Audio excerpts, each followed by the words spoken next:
ನಮಸ್ಕಾರ ಎಲ್ಲರಿಗೂ.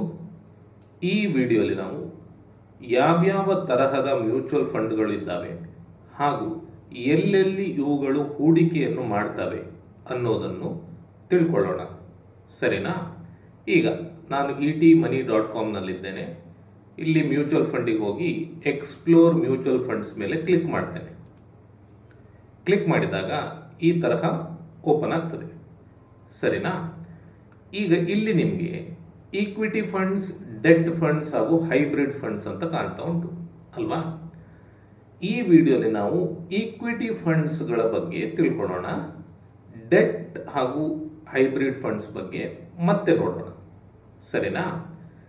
Equity fund ಅಂದರೆ ಈ ಎಲ್ಲ ಮ್ಯೂಚುವಲ್ ಫಂಡ್ಗಳು ಸ್ಟಾಕ್ಗಳಲ್ಲಿ ಅಥವಾ ಷೇರುಗಳಲ್ಲಿ ಹೂಡಿಕೆ ಮಾಡುವಂಥವು. ಸರಿನಾ? ಈಕ್ವಿಟಿ ಅಂದರೆ ಶೇರ್ಸ್ ಅಥವಾ ಸ್ಟಾಕ್ಸ್, ಬೇರೆ ಬೇರೆ ಕಂಪನಿಯ ಸ್ಟಾಕ್ಸ್ ಅಥವಾ ಷೇರುಗಳಲ್ಲಿ ಹೂಡಿಕೆ ಮಾಡುವಂಥ ಫಂಡ್ಗಳು ಇವೆಲ್ಲ. ಆಯ್ತಾ? ಆದರೆ ಅಷ್ಟು ಹೇಳಿಬಿಟ್ರೆ ಆಗೋದಿಲ್ಲ. ಇನ್ನೂ ಹಲವಾರು ರೀತಿಯ ವಿಂಗಡಣೆಗಳು ಉಂಟಿಲ್ಲಿ, ಕ್ಲಾಸಿಫಿಕೇಶನ್ಸ್ ಉಂಟು. ಅವು ಏನು ಅದನ್ನು ನೋಡ್ತಾ ಬರೋಣ. ಸರಿನಾ? ಮೊದಲಿಗೆ ಈಚೆಯಿಂದ ಶುರು ಮಾಡೋಣ, ಆಮೇಲೆ ಇಲ್ಲಿಗೆ ಬರ್ತೇನೆ. ಇಲ್ಲಿ ನೀವು ನೋಡಿದರೆ ಸೆಕ್ಟೋರಲ್ ಬ್ಯಾಂಕಿಂಗ್ ಅಂತ ಉಂಟು.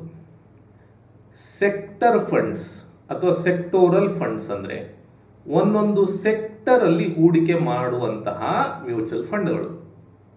ಈಗ ಸೆಕ್ಟೋರಲ್ ಬ್ಯಾಂಕಿಂಗ್ ಅಂತ ಉಂಟು. ಇದರ ಮೇಲೆ ಕ್ಲಿಕ್ ಮಾಡ್ತೇನೆ. ಇಲ್ಲಿ ಓಪನ್ ಆಗಿದೆ. ಇಲ್ಲಿ ಬರ್ತೇನೆ.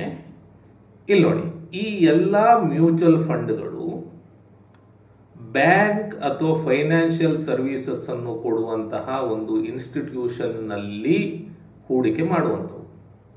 ಆಯಿತಾ? ಈಗ ಸುಂದರಂ ಫೈನಾನ್ಷಿಯಲ್ ಸರ್ವಿಸಸ್ ಆಪರ್ಚುನಿಟೀಸ್ ಫಂಡ್ ಅಂತ ಉಂಟು. ಇದರ ಮೇಲೆ ಕ್ಲಿಕ್ ಮಾಡ್ತೇನೆ. ಕ್ಲಿಕ್ ಮಾಡಿದಾಗ ನಿಮಗೆ ಈ ಎಲ್ಲ ಡೀಟೇಲ್ಸ್ ಸಿಗ್ತದೆ. ಇದರ bench mark Nifty financial services ಅಥವಾ ಫಿನ್ ನಿಫ್ಟಿ ಅಂತ ನಾವೇನು ಹೇಳ್ತೇವೆ ಅದು. ಆಯಿತಾ? ಆ ಇಂಡೆಕ್ಸ್. ಇಲ್ಲಿ ಕೆಳಗೆ ಬಂದಾಗ ಆಸೆಟ್ ಅಲೋಕೇಶನ್ ಅಂತ ಉಂಟು. ಇಲ್ಲಿ ಡೀಟೇಲ್ಡ್ ಪೋರ್ಟ್ಫೋಲಿಯೋ ಅನಾಲಿಸಿಸ್ ಅಂತ ಉಂಟು. ಇದರ ಮೇಲೆ ಕ್ಲಿಕ್ ಮಾಡಿದರೆ ಇಲ್ಲಿ ನೀವು ನೋಡ್ಬೋದು ಯಾವ್ಯಾವ ಕಂಪನಿಗಳಲ್ಲಿ ಈ ಮ್ಯೂಚುವಲ್ ಫಂಡ್ ಹೂಡಿಕೆ ಮಾಡ್ತದೆ ಅಂಥೇಳಿ. ಸೊ ಇಲ್ಲಿ ಬಂದಾಗ ನೋಡಿ, ಇಲ್ಲಿ ICICI bank, HDFC bank, Axis bank, state bank of India, power finance corporation, ಹೀಗೆ ಇಷ್ಟು ಕಂಪನಿಗಳಲ್ಲಿ ಈ ಮ್ಯೂಚುವಲ್ ಫಂಡ್ ಹೂಡಿಕೆ ಮಾಡ್ತದೆ. ICICI ಬ್ಯಾಂಕ್ನಲ್ಲಿ ಒಟ್ಟು 18% ಹೂಡಿಕೆ ಮಾಡ್ತದೆ. HDFC ಬ್ಯಾಂಕ್ನಲ್ಲಿ 15% ಹೂಡಿಕೆ ಮಾಡ್ತದೆ. ಹಾಗೆ ಎಷ್ಟೆಷ್ಟು ಪರ್ಸೆಂಟ್ ಹೂಡಿಕೆ ಮಾಡ್ತದೆ ಅನ್ನೋದು ಕೂಡ ಇಲ್ಲಿ ಉಂಟು. ಸರಿನಾ? ಇದೇನೆಂದರೆ ಬ್ಯಾಂಕ್ನಲ್ಲಿ ಮಾತ್ರ ಹೂಡಿಕೆ ಮಾಡುವಂತಹ ಫಂಡ್. ಸೆಕ್ಟರ್ ಫಂಡ್ಗಳೆಲ್ಲ ಹಾಗೆ ಯಾವುದೋ ಒಂದು ಸೆಕ್ಟರ್ನಲ್ಲಿ ಹೂಡಿಕೆ ಮಾಡ್ತವೆ. ಆಯಿತಾ? ಇದನ್ನು ನಾನು ಇಲ್ಲಿ ಕ್ಲೋಸ್ ಮಾಡ್ತೇನೆ. ಇಲ್ಲಿ ಬರ್ತೇನೆ. ಸೆಕ್ಟೋರಲ್ ಟೆಕ್ನಾಲಜಿ ಅಂತ, ಟೆಕ್ನಾಲಜಿಗೆ ಸಂಬಂಧಪಟ್ಟಂತಹ ಕಂಪನಿಯ ಸ್ಟಾಕ್ಗಳಲ್ಲಿ ಹೂಡಿಕೆ ಮಾಡುವಂತಹ ಫಂಡ್. ಟೆಕ್ನಾಲಜಿ ಬಿಟ್ಟು ಬೇರೆ ಎಲ್ಲೂ ಇವರು ಹೂಡಿಕೆ ಮಾಡೋದಿಲ್ಲ. ಇನ್ಫ್ರಾಸ್ಟ್ರಕ್ಚರ್ ಫಂಡ್ಸ್, ಇನ್ಫ್ರಾಸ್ಟ್ರಕ್ಚರಲ್ಲಿ ಅಥವಾ ಇನ್ಫ್ರಾಸ್ಟ್ರಕ್ಚರ್ ಕಂಪನಿಗಳಲ್ಲಿ ಈ ಮ್ಯೂಚುವಲ್ ಫಂಡ್ಗಳು ಹೂಡಿಕೆ ಮಾಡ್ತವೆ. ಯಾವುದೆಲ್ಲ ಇದೆ ಅಂತ ನೋಡಿದರೆ ಈ ಎಲ್ಲ ಮ್ಯೂಚುವಲ್ ಫಂಡ್ಗಳಿದ್ದಾವೆ. ಆಯಿತಾ? HDFC ಇನ್ಫ್ರಾಸ್ಟ್ರಕ್ಚರ್ ಫಂಡ್ ಅಂತ ಉಂಟು. ಕ್ಲಿಕ್ ಮಾಡ್ತೇನೆ. ಇಲ್ಲಿ ಡೀಟೇಲ್ಡ್ ಪೋರ್ಟ್ಫೋಲಿಯೋ ಅನಾಲಿಸಿಸ್ ಅಂತ ಉಂಟು. ಕೆಳಗೆ ಬರ್ತೇನೆ. ಇಲ್ಲಿ ನೀವು ನೋಡ್ಬೋದು ಯಾವ್ಯಾವ ಕಂಪನಿಗಳಲ್ಲಿ ಇವರು ಹೂಡಿಕೆ ಮಾಡ್ತಿದ್ದಾರೆ ಅಂಥೇಳಿ. ಸರಿನಾ? ಈಗ ಕ್ಲೋಸ್ ಮಾಡ್ತೇನೆ. ಈಚೆ ಬರ್ತೇನೆ. ಹೀಗೆ ಹಲವಾರು ಸೆಕ್ಟರ್ಗಳಲ್ಲಿ ಹೂಡಿಕೆ ಮಾಡುವಂಥವು ಇರ್ತವೆ. ಎನರ್ಜಿ ಸ್ಟಾಕ್ಸ್, ಕನ್ಸಂಪ್ಷನ್ ಸ್ಟಾಕ್ಸ್, ಹೀಗೆ ಥಿಮ್ಯಾಟಿಕ್ ಅಂದರೆ ಸೆಕ್ಟೋರಲ್ ಅಂದರೆ ಒಂದೇ. ಆಯಿತಾ? PSU ಕಂಪನಿಗಳಲ್ಲಿ ಹೂಡಿಕೆ ಮಾಡ್ತವೆ. MNC ಕಂಪನಿಗಳಲ್ಲಿ ಹೂಡಿಕೆ ಮಾಡ್ತವೆ. ESG ಅಂತ ಉಂಟು, ಎನ್ವೈರ್ಮೆಂಟಲ್, ಸೋಷಿಯಲ್ ಹಾಗೂ ಗವರ್ನೆನ್ಸ್ ಅಂಥೇಳಿ. ಸೊ ಅದರ ಸ್ಟಾಕ್ಗಳಲ್ಲಿ ಹೂಡಿಕೆ ಮಾಡ್ತಾರೆ. ಸೊ ಹೀಗೆ ಸೆಕ್ಟರ್ಗಳಲ್ಲಿ ಹೂಡಿಕೆ ಮಾಡುವಂಥವು ಅಥವಾ ಬರೀ ಒಂದು ಸೆಕ್ಟರ್ನ ಕಂಪನಿಗಳಲ್ಲಿ ಹೂಡಿಕೆ ಮಾಡುವಂಥವು. ಸರಿನಾ? ಈ ಮ್ಯೂಚುವಲ್ ಫಂಡ್ಗಳನ್ನು ತಗೊಳ್ಳೋದಿದ್ರೆ ಸ್ವಲ್ಪ ಜಾಗ್ರತೆಯಾಗಿ ತಗೊಳ್ಬೇಕು. ಯಾಕಂದರೆ ಈಗ ನನಗೆ ಇನ್ಫ್ರಾಸ್ಟ್ರಕ್ಚರ್ ಕಂಪನಿಗಳು ಇನ್ನೊಂದು 10 ವರ್ಷದಲ್ಲಿ ಚೆನ್ನಾಗಿ ಮೇಲೆ ಬರ್ತವೆ ಅಂತ ಗೊತ್ತಿದ್ದಾಗ ಮಾತ್ರ ನಾನು ಇದಕ್ಕೆ ಹೋಗ್ತೇನೆ. ನೆನ್ಪಿಟ್ಕೊಳ್ಳಿ, ಈ ಮ್ಯೂಚುವಲ್ ಫಂಡ್ಗಳಲ್ಲಿ ಇರುವಂಥವೆಲ್ಲ ಇನ್ಫ್ರಾಸ್ಟ್ರಕ್ಚರ್ ಕಂಪನಿಯ ಸ್ಟಾಕ್ಗಳು ಅಲ್ವಾ.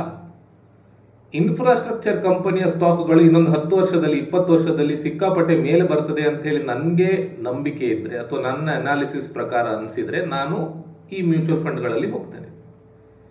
ಎಲ್ಲಾದರೂ ನನ್ನ ಅನಾಲಿಸಿಸ್ ತಪ್ಪಾದರೆ ಅಥವಾ ಎಲ್ಲಾದರೂ ಒಂದು ದಿನ ಮ್ಯೂಚುವಲ್ ಫಂಡ್ ಈ ಇನ್ಫ್ರಾಸ್ಟ್ರಕ್ಚರ್ ಕಂಪನಿಗೆ ಹಾಗೂ ಅವುಗಳ ಸ್ಟಾಕಿಗೆ ಏನಾದರೂ ಒಂದು ಕೆಟ್ಟ ನ್ಯೂಸ್ ಬಂದು ಬಿದ್ದರೆ ಮ್ಯೂಚುವಲ್ ಫಂಡ್ ತುಂಬ ಕೆಳಗೆ ಬೀಳ್ತದೆ. ಯಾಕಂದರೆ ಈ ಮ್ಯೂಚುವಲ್ ಫಂಡ್ನಲ್ಲಿ ಇರುವಂಥವೆಲ್ಲ ಇನ್ಫ್ರಾಸ್ಟ್ರಕ್ಚರ್ ಕಂಪನಿಯ ಸ್ಟಾಕ್ಗಳು. ಸೊ ಇನ್ಫ್ರಾಸ್ಟ್ರಕ್ಚರ್ ಬಗ್ಗೆ ಎಲ್ಲಾದರೂ ಕೆಟ್ಟ ನ್ಯೂಸ್ ಬಂದಾಗ ಇದಕ್ಕೆ ಭಾರಿ ಹೊಡೆತ ಬೀಳ್ತದೆ. ಹಾಗೆ ಇದು ಬ್ಯಾಂಕಿಂಗ್. ಇನ್ನೊಂದು 10 ವರ್ಷ ಬಿಟ್ಟು ಅಥವಾ ಇನ್ನೊಂದು 20 ವರ್ಷದಲ್ಲಿ ಬ್ಯಾಂಕಿಂಗ್ ಸ್ಟಾಕ್ಗಳೆಲ್ಲ ಮೇಲೆ ಹೋಗ್ತವೆ ಅಂತೇಳಿ ನನಗೆ ನಂಬಿಕೆ ಇದ್ದಾಗ ನಾನು ಇದರಲ್ಲಿ ಹೂಡಿಕೆ ಮಾಡ್ತೇನೆ. ಆದರೆ ಎಲ್ಲಾದರೂ ಬ್ಯಾಂಕ್ಗಳ ಸ್ಟಾಕಿಗೆ ಏನಾದರೂ ಹೊಡೆತ ಬಿದ್ದರೆ ಅಥವಾ ಕೆಟ್ಟ ನ್ಯೂಸ್ ಬಂದು ಕೆಳಗೆ ಬಿದ್ದರೆ ನನ್ನ ಮ್ಯೂಚುವಲ್ ಫಂಡ್ ಕೂಡ ತುಂಬ ಕೆಳಗೆ ಬೀಳ್ತದೆ. ಸೊ ಇವೆಲ್ಲ ರಿಸ್ಕಿ ಸ್ಟಾಕ್ಸ್, ತುಂಬ ರಿಸ್ಕ್ ಇರ್ತದೆ. ಸರಿನಾ? Next, dividend yield. ಈ ಮ್ಯೂಚುವಲ್ ಫಂಡ್ಗಳು ಏನು ಮಾಡ್ತವೆ ಅಂದರೆ ಯಾವ ಯಾವ ಕಂಪನಿಗಳು ಡಿವಿಡೆಂಡನ್ನು ಕೊಡ್ತಾವೆ ಆ ಕಂಪನಿಗಳಲ್ಲಿ ಹೂಡಿಕೆ ಮಾಡ್ತಾರೆ. ಆಯಿತಾ? ಸೊ ಇದ್ರ ಮೇಲೆ ನೀವು ಕ್ಲಿಕ್ ಮಾಡಿ ಒಳಗೆ ಹೋಗಿ ನೋಡ್ಬೋದು. ನಾನು ಪ್ರತಿಯೊಂದಕ್ಕೂ ಮಾಡಿ ತೋರಿಸೋದಿಲ್ಲ, ತುಂಬ ದೊಡ್ಡದಾಗ್ತದೆ ವಿಡಿಯೋ, ಬಟ್ ನೀವು ನೋಡ್ಬೋದು. ಆಯಿತಾ? ಸೊ ಡಿವಿಡೆಂಡನ್ನು ಕೊಡುವಂತಹ ಕಂಪನಿಗಳಲ್ಲಿ ಇವರು ಹೂಡಿಕೆ ಮಾಡ್ತಾರೆ. ಇದರಲ್ಲಿ ರಿಸ್ಕ್ ಸ್ವಲ್ಪ ಕಮ್ಮಿ. ಯಾಕಂದರೆ ಎಲ್ಲಾದರೂ ಷೇರುಗಳ ದರ ಕಮ್ಮಿ ಆದರೂ ಕೂಡ ಡಿವಿಡೆಂಡ್ ಸಿಕ್ಕಿರ್ತದೆ ನಿಮಗೆ. ಸೊ ಅಲ್ಲಿಂದ ಅಲ್ಲಿಗೆ ಸ್ವಲ್ಪ ಮ್ಯಾನೇಜ್ ಆಗ್ತದೆ. ಸರಿನಾ? ಸೊ ಡಿವಿಡೆಂಡ್ ಇವೆಲ್ಲ ಸೆಕ್ಟೋರಲ್, ಇವೆಲ್ಲ ಥಿಮ್ಯಾಟಿಕ್, ಎರಡು ಒಂದೇ. ಆಯಿತಾ? ಇನ್ನು ಇಂಡೆಕ್ಸ್ ಫಂಡ್ಗಳ ಬಗ್ಗೆ ಮತ್ತೊಂದು ವಿಡಿಯೋ ಮಾತಾಡ್ತೇನೆ, ಈಗ ಬೇಡ. ಆಯಿತಾ? ಇನ್ನು ಈಚೆ ಬರ್ತೇನೆ, large cap funds. Market capitalisation ನಿಮ್ಗೆ ಗೊತ್ತುಂಟು ಅಂತ ಹೇಳಿ ತಿಳ್ಕೊಂಡಿದ್ದೇನೆ. ಗೊತ್ತಿಲ್ಲದೇ ಇದ್ದರೆ ಅದ್ರ ಬಗ್ಗೆ ವಿಡಿಯೋ ಮಾಡಿದ್ದೇನೆ, ಚಾನಲಲ್ಲಿ ಉಂಟು, ನೀವು ನೋಡ್ಬೋದು.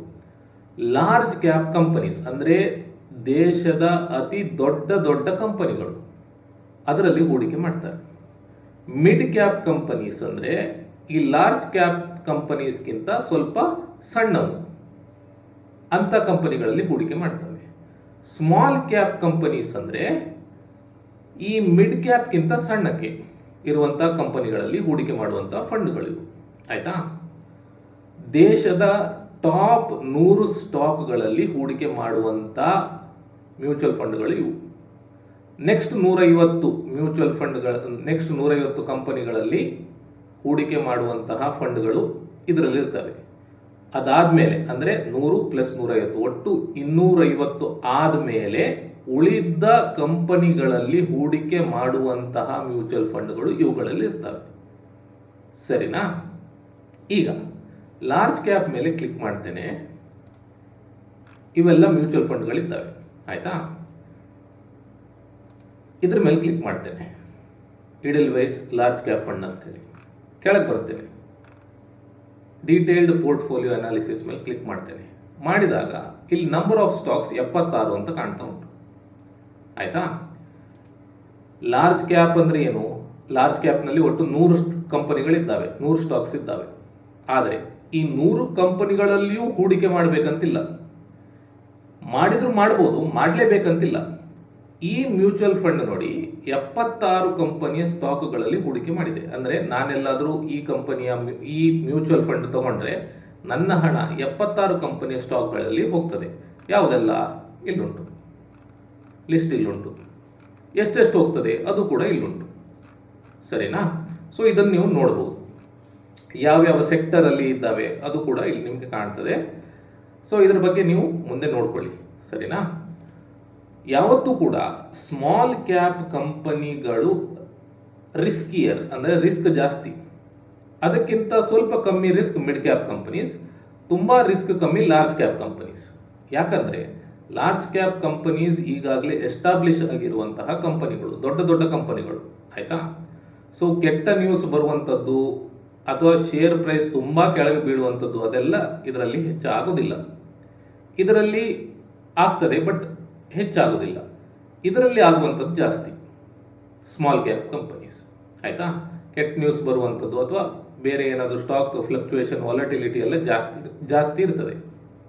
ಇನ್ನು ರಿಟರ್ನ್ಸಿಗೆ ಬಂದಾಗ ಸ್ಮಾಲ್ ಕ್ಯಾಪ್ ಜಾಸ್ತಿ ರಿಟರ್ನ್ಸ್ ಕೊಡ್ತದೆ, ಅದಕ್ಕಿಂತ ಕಮ್ಮಿ ಕೊಡುವಂಥದ್ದು ಮಿಡ್ ಕ್ಯಾಪ್, ಅದಕ್ಕಿಂತ ಕಮ್ಮಿ ಕೊಡುವಂಥದ್ದು ಲಾರ್ಜ್ ಕ್ಯಾಪ್. ಅಂದರೆ ಲಾರ್ಜ್ ಕ್ಯಾಪ್ನಲ್ಲಿ ರಿಸ್ಕು ಕೂಡ ಕಮ್ಮಿ, ರಿಟರ್ನ್ ಕೂಡ ಕಮ್ಮಿ.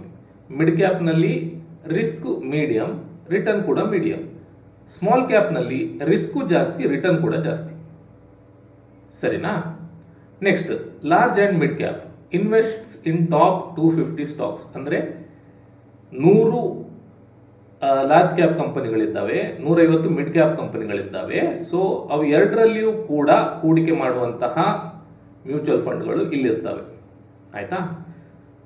ಫಂಡ್ ಮ್ಯಾನೇಜರ್ ಅಂತೇಳಿ ಇರ್ತಾರಲ್ಲ, ಅವರು ಯಾವ್ದ್ಯಾವುದರಲ್ಲಿ ಹೂಡಿಕೆ ಮಾಡಬೇಕು ಅಂಥೇಳಿ ಅನಲೈಸ್ ಮಾಡಿ ಅದರ ಪ್ರಕಾರ ಹೂಡಿಕೆ ಮಾಡ್ತಾರೆ.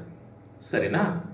ಇನ್ನು ಇಂಡೆಕ್ಸ್ ಫಂಡ್ಗಳ ಬಗ್ಗೆ ಈಗ ಮಾತನಾಡೋದಿಲ್ಲ, ಮತ್ತೊಂದು ವಿಡಿಯೋದಲ್ಲಿ ಮಾತನಾಡ್ತೇನೆ. ಇಲ್ಲಿ ಬಂದರೆ ಮಲ್ಟಿ ಕ್ಯಾಪ್ ಅಂತ ಉಂಟು, ಇಲ್ಲಿ ಫ್ಲೆಕ್ಸಿ ಕ್ಯಾಪ್ ಅಂತ ಉಂಟು. ಎರಡೂ ಕೂಡ ಒಂದೇ. ಆಯಿತಾ? ಮಲ್ಟಿ ಕ್ಯಾಪ್ ಹಾಗೂ ಫ್ಲೆಕ್ಸಿ ಕ್ಯಾಪ್ನಲ್ಲಿ ಏನಾಗ್ತದೆ ಅಂದರೆ, ಯಾವುದೇ ಮಾರ್ಕೆಟ್ ಕ್ಯಾಪಿಟಲೈಸೇಷನ್ನಿನ ಕಂಪನಿಗಳಲ್ಲಿಯೂ ಇವರು ಹೂಡಿಕೆ ಮಾಡ್ಬೋದು, ಯಾವುದೇ ಸೆಕ್ಟರಿನದ್ದು ಕೂಡ ಆಗ್ಬೋದು. ಸರಿನಾ?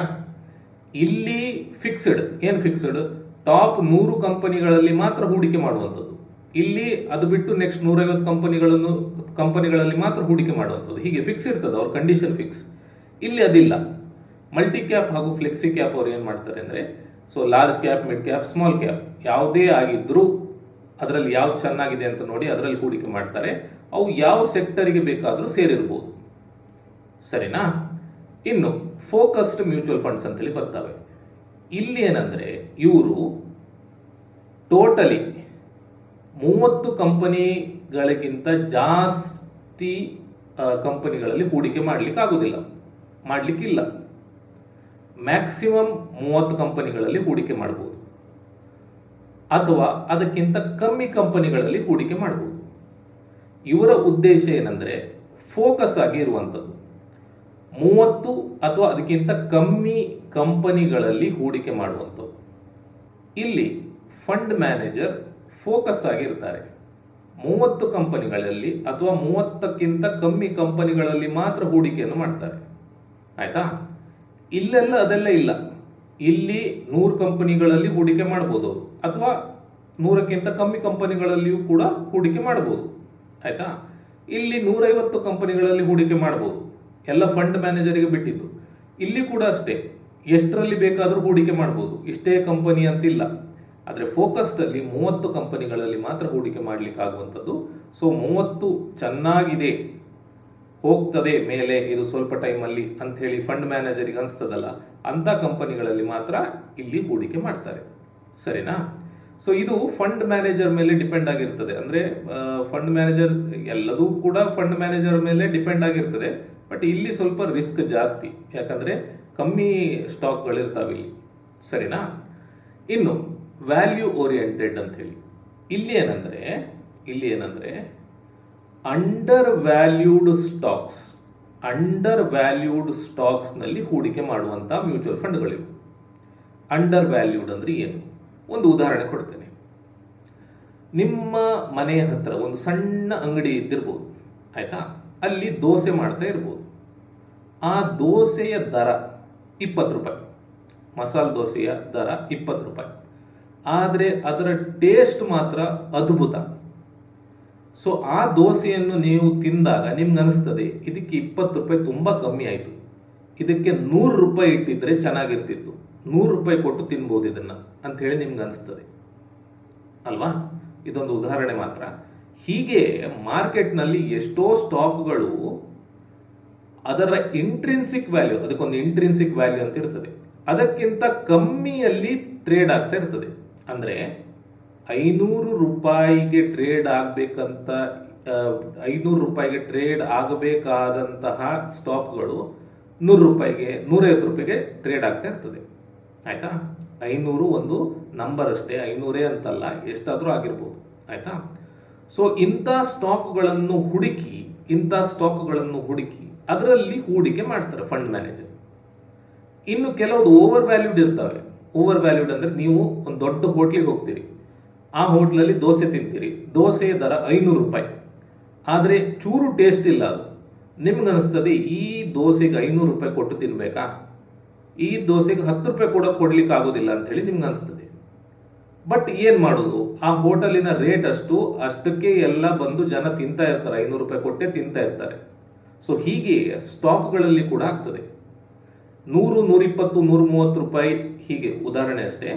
130, 150 ರೂಪಾಯಲ್ಲಿ ಟ್ರೇಡ್ ಆಗಬೇಕಾಗಿರುವಂತಹ ಸ್ಟಾಕ್ಗಳೆಲ್ಲ 1000, 1500ಕ್ಕೆ ಟ್ರೇಡ್ ಆಗ್ತಾ ಇರ್ತವೆ ಮಾರ್ಕೆಟ್ನಲ್ಲಿ. ಇವೆಲ್ಲ ಓವರ್ ವ್ಯಾಲ್ಯೂಡ್ ಸ್ಟಾಕ್ಸ್. ಆಯಿತಾ? ಪುನಃ ಈ ನಂಬರ್ಗಳೆಲ್ಲ ಸುಮ್ಮನೆ ಹೇಳಿದ್ದು, ಇದೇ ಫಿಕ್ಸ್ಡ್ ನಂಬರ್ಸ್ ಅಲ್ಲ, ಎಷ್ಟಾದರೂ ಆಗಿರ್ಬೋದು.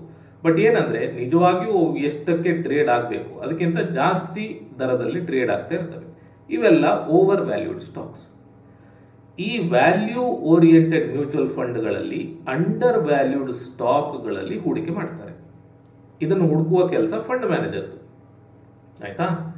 ಸೊ ಮಾರ್ಕೆಟ್ನಲ್ಲಿ ಏನಾಗ್ತದೆ ಅಂದರೆ ಯಾವತ್ತೋ ಒಂದಿನ ಈ ಅಂಡರ್ ವ್ಯಾಲ್ಯೂಡ್ ಸ್ಟಾಕ್ಸ್ ಮೇಲೆ ಬಂದೇ ಬರ್ತವೆ. ಅಂದರೆ ಅವುಗಳ ನಿಜವಾದ ಬೆಲೆ ಏನು ಉಂಟು ನೋಡಿ, ಅದಕ್ಕೆ ಬಂದೇ ಬರ್ತವೆ. ಆಯಿತಾ? ಹಾಗೂ ಇಲ್ಲಿ ರಿಸ್ಕ್ ಕಮ್ಮಿ. ಮಾರ್ಕೆಟ್ ಎಲ್ಲಾದರೂ ಬಿತ್ತು ಅಂತ ಆದರೆ ಅಂಡರ್ ವ್ಯಾಲ್ಯೂಡ್ ಸ್ಟಾಕಿನ ದರ ಹೆಚ್ಚು ಬೀಳುವುದಿಲ್ಲ. ಹೆಚ್ಚು ಬೀಳಲಿಕ್ಕೆ ಅದು ಹೆಚ್ಚಿಲ್ಲ ಅಲ್ವಾ? ಹೆಚ್ಚಿಲ್ಲ, ಚೀಪಾಗಿ ಸಿಕ್ತುಂಟಂತಲೇ ಜನ ಈ ಮ್ಯೂಚುವಲ್ ಫಂಡಿಗೆ ಹೋಗ್ತಾ ಇದ್ದಾರೆ. ಸೊ ಇಲ್ಲಿ ರಿಸ್ಕ್ ಸ್ವಲ್ಪ ಕಮ್ಮಿ. ಸರಿನಾ? ಇನ್ನು ನೆಕ್ಸ್ಟ್ ಇಂಟರ್ನ್ಯಾಷನಲ್ ಅಲ್ಲಿ ಇಂಟರ್ನ್ಯಾಷನಲ್ ಸ್ಟಾಕ್ಸ್ ಅಥವಾ ಫಾರಿನ್ ಕಂಪನಿಯ ಸ್ಟಾಕ್ಸಿನಲ್ಲಿ ಹೂಡಿಕೆ ಮಾಡುವಂಥ ಮ್ಯೂಚುವಲ್ ಫಂಡ್ಗಳಿರ್ತವೆ. ಉದಾಹರಣೆ ತೋರಿಸ್ತೇನೆ, ಇಲ್ಲಿ ಓಪನ್ ಮಾಡಿದ್ದೇನೆ, ಇಲ್ಲೆಲ್ಲ ಉಂಟು. ಆಯಿತಾ? ICICI Prudential US blue chip equity fund ಅಂತ ಉಂಟು. ಕ್ಲಿಕ್ ಮಾಡ್ತೇನೆ, ಪೋರ್ಟ್ಫೋಲಿಯೋ ಅನಾಲಿಸಿಸಿಗೆ ಹೋಗೋಣ. ಹೋದಾಗ ನಿಮ್ಗೆ ಇಲ್ಲಿ ಕಾಣ್ತದೆ ಯಾವ್ಯಾವ ಕಂಪನಿಯಲ್ಲಿ ಇನ್ವೆಸ್ಟ್ ಮಾಡಿದ್ದಾರೆ ಅಂತ. Veeva systems, Walt Disney, Salesforce, ಇದು ಎಲಿಜಿಯಾನ್. ಸೊ ಹೀಗೆ ಇವೆಲ್ಲ ಬೇರೆ ದೇಶದ ಕಂಪನಿಗಳು. ಸೊ ನಿಮಗೆ ಎಲ್ಲಾದರೂ ಬೇರೆ ದೇಶದ ಕಂಪನಿಗಳಲ್ಲಿ ಹೂಡಿಕೆ ಮಾಡಬೇಕಂತಿದ್ರೆ ನೀವು ಈ ಮ್ಯೂಚುವಲ್ ಫಂಡ್ಗಳನ್ನು ಖರೀದಿ ಮಾಡ್ಬೋದು ಅಥವಾ ಇದರಲ್ಲಿ ಹೂಡಿಕೆ ಮಾಡ್ಬೋದು. ಸರಿನಾ? ಇನ್ನು ಕ್ಲೋಸ್ ಮಾಡ್ತೇನೆ. ನೆಕ್ಸ್ಟ್ ಕಾಂಟ್ರಾ ಫಂಡ್ಸ್ ಅಂತೇಳಿ. ಕಾಂಟ್ರಾ ಫಂಡ್ಸ್ ಅನ್ನುವಂಥದ್ದು ಸ್ವಲ್ಪ ವಿಶೇಷ. ಆಯಿತಾ?